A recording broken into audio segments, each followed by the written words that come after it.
왕으로 오신 예수님이세요. 그래서 하나님의 나라라는 것이 주제고 그 하나님의 나라의 왕으로 오신 예수님이라고 우리에게 말씀하고 있는 거죠. 그러면 오늘 이 8장 23절부터 34절에 있는 말씀은 왕의 명령 또는 왕의 권위를 이야기를 하고 있는 겁니다.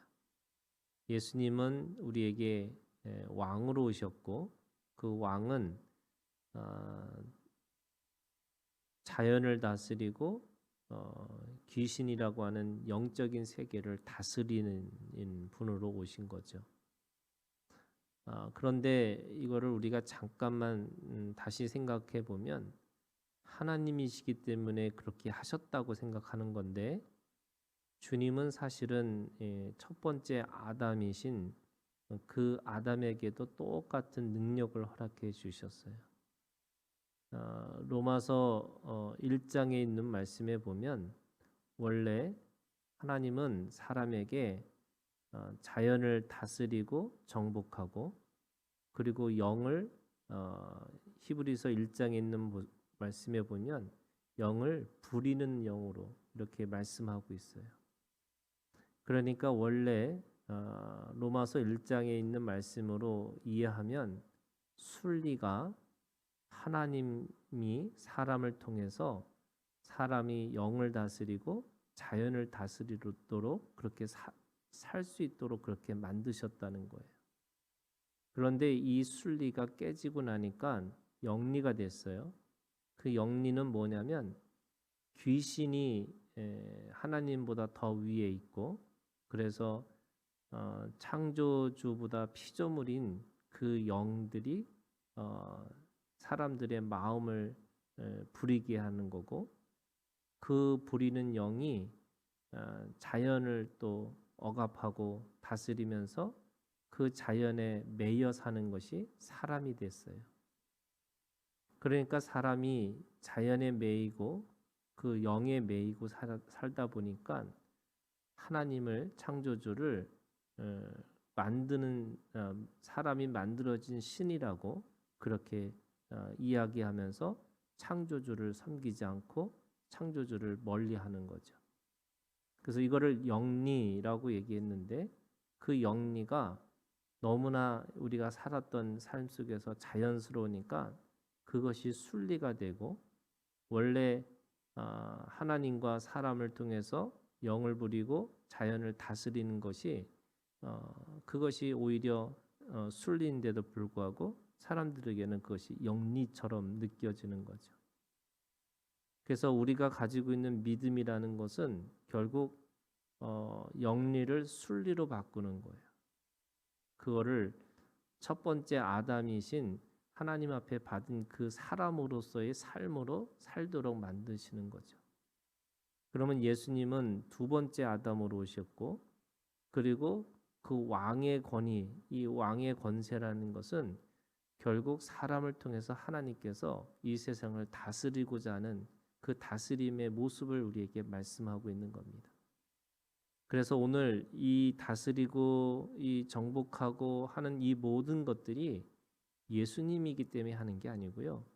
참된 이 하나님의 나라에서는 그리스도인들에게 또 하나님의 사람들에게 주신 원래의 능력을 우리에게 말씀하고 있어요. 23절에 있는 말씀에 보니까 배에 오르심에 제자들이 따랐더니 이렇게 되어 있어요. 왜 큰 바다에서 물이 일어나고 물결이 덮이게 되니까 이것을 두려워하고 무서워하는 거가 왜 믿음이 작은 자들이라고 이야기했을까? 26절에 있는 말씀에 보면 어찌하여 무서워하느냐 믿음이 작은 자들아 이렇게 얘기하세요. 왜 믿음의 문제가 될까? 첫 번째는 제자들이 누굴 따르고 있었냐면 예수님을 따랐었어요.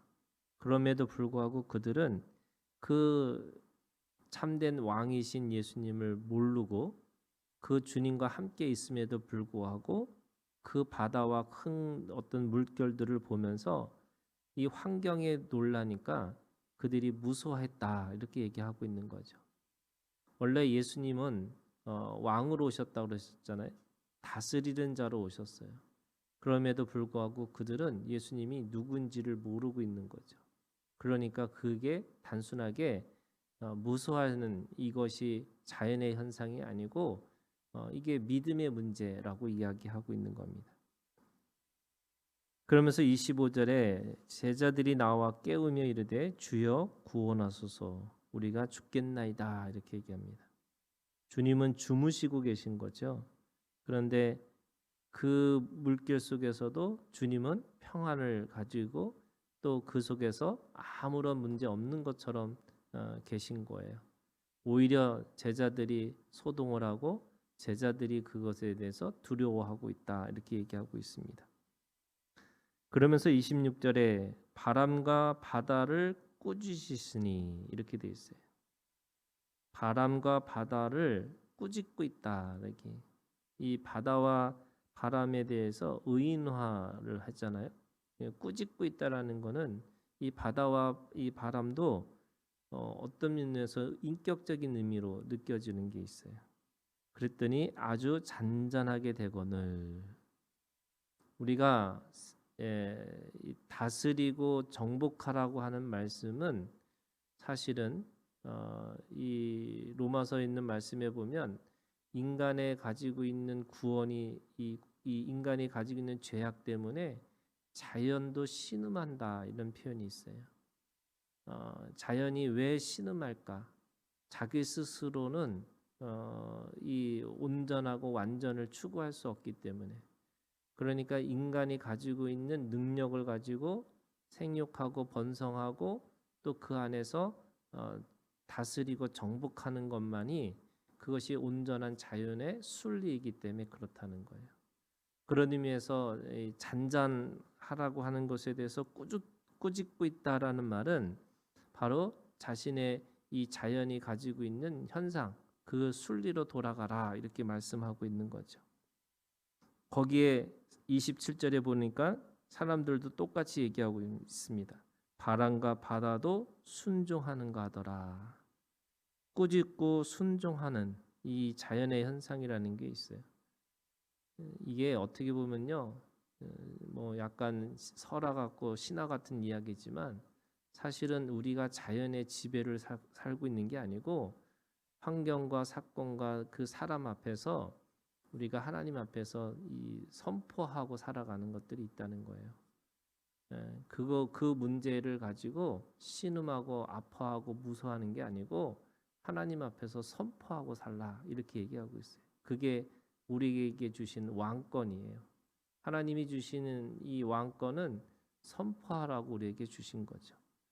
똑같이 28절에 이 자연도 바람도 순종하는 거잖아요. 그런데 오늘 보니까 28절에 있는 말씀에 보니까 귀신 들린 자 그들이 이 귀신이 말을 하기 시작하는데 29절에 그들이 소리질러 이르되 하나님의 아들이여 우리가 당신과 무슨 상관이 있나이까. 이 귀신이 가지고 있는 귀신의 믿음이 있어요. 귀신의 믿음과 귀신을 믿는 믿음이 다른데 이 귀신의 믿음은 야고보서에 있는 말씀에 보면 귀신들도 하나님이 한 분인 줄 알고 믿고 떠느니라 이렇게 돼 있어요. 귀신의 믿음이 뭐냐면 하나님을 알고 있다는 거예요. 그런데 왜 귀신의 문제가 뭐냐? 당신과 무슨 상관이 있습니까? 이 상관이라는 게 릴레이션십이에요. 하나님을 아는 지식은 있는데 하나님과 관계하지 않는 게 귀신의 믿음이에요. 이게 우리가 똑같은 거예요. 믿음을 가지고 있는데 그 믿음을 가지고 있는 거를 행하지 않는 것과 같은 거예요. 그게 야고보서에서 말하는 죽은 믿음이죠. 지식의 믿음은 있는데 행함에 있는 믿음이 없다는 거예요. 원래 생명의 믿음은 이 알고 행하는 게 이게 당연한 거거든요. 그런데 알고 행하지 않는 믿음, 그게 브리치가 나는 게 뭐냐면 귀신의 믿음이라고 얘기하고 있어요. 사람들은 다 주님이 누군지를 몰라요. 그런데 오늘 귀신은 이 표현이 좀 그런 거예요. 귀신같이 아는 거예요. 하나님의 아들이라고 아주 분명하게 예수님에 대해서 표현하고 있습니다. 그랬더니 당신이 나와 무슨 상관이 있습니까? 우리를 괴롭게 하려고 여기 오셨나이까? 라고 이렇게 되묻고 있습니다. 그랬더니 귀신들이 31절에 예수께 간구하여 이르되 만일 우리를 쫓아내시려면 돼지떼에 들여보내주소서. 이 유교적인 귀신과 이 기독교적인 귀신이 달라요. 유교적인 귀신은 사람이 죽으면 귀신이 된다는 거예요. 그런데 기독교적인 귀신은 종자가 다르다는 거예요. 사람의 영과 이 사람의 가지고 있는 이 속성과 이 귀신이 가지고 있는 속성은 다른 거예요. 종자조차도 먼저 다르다고 얘기하고 있어요. 그래서 무슨 말이냐면 왜 할머니 귀신, 처녀 귀신 왜 이렇게 있을까라고 생각해 보면 그런 모양으로 오는 거지 절대로 할머니가 돌아가셔서 할머니가 귀신이 되는 게 아니라는 거예요. 그러면 이 귀신이 가지고 있는 속성이 뭐냐? 뭔가 이 귀신이 영이잖아요. 그러니까 늘 육체를 자기의 공간을 차지하고 싶어 하는 거예요. 귀신이 가지고 있는 또 하나의 속성이 뭐냐면 어떤 공간의 주인이 되기를 원해요. 그러니까 하나님은 만물의 이 모든 곳에 다 계신 거잖아요. 편재하시는 하나님이고 어느 곳에든지 다 거하시는 하나님이신데 귀신의 특징은 어떤 공간을 차지해서 그 공간에 자기가 주인 행세를 하려고 하는 거죠. 그러니까 오늘 이 귀신이 예수님을 만나고 나니까 자기가 도망가는 사람으로 사람에게 거할 수 없으니까 이 동물이라고 하는 이 육체 가운데 또 거하기를 원하는 거예요. 그러니까 돼지에게로 들어가서 그 돼지떼가 달려가서 바다에 들어가서 물에서 몰살했다 이렇게 얘기하고 있습니다. 왜 돼지떼일까? 28절에 보면 예수께서 건너편 가다라 지방이라고 돼 있어요. 이 가다라 지방은 그 갈릴리 호수로 따져 보면은 북쪽이면서 이 동쪽에 있는 이 이방의 땅에 가까운 땅이에요. 그러니까 이방인들은 이 돼지를 그러니까 이 돼지고기를 먹었던 거예요. 그러니까 이 돼지라는 게 유대인들에게는 가장 불결한 동물 중에 하나잖아요. 먹지 못하는 동물이고 제사를 드릴 수 없는 동물이 돼지예요. 그러니까 이 돼지떼로 들어가서 이 몰살했다라고 하는 거는 엄밀히 따지면 예수님이 이 거룩한 이 하나님께서 만드신 이 물질 세계 속에서 가장 거룩한 것으로 만드시는 과정이라고 이야기할 수 있는 거죠. 이 돼지라고 하는 이 물질의 가장 악한 상징으로 나타난 것 속에서 거기에 돼지를 이 귀신들을 몰아넣어서 몰살시켰다라고 하는 의미는 이 왕으로 오신 예수님은 이 물질 세계를 새롭게 하시겠다라고 하는 의미도 있어요. 주님은 물질을 거부하시는 분이 아니거든요. 요한복음 1장에 보면은 말씀이 육신이 됐다 이렇게 얘기하는데 그 육신이라는 게 어떤 거냐면 원어로 가면 그냥 고기 덩어리예요. 그러니까 말씀이 고기 덩어리가 되셨다 이런 말이에요. 그러니까 사람들은 기독교는 영적인 거기 때문에 물질 세계 자체를 부정하는 것처럼 생각하는데 요한복음 1장은 오히려 그 물질 세계가 하나님의 것으로 변화되는 걸 이야기하고 있어요. 오늘 우리가 썩고 새하고 없어지는 이 몸도 사실은 부정하는 게 아니고요.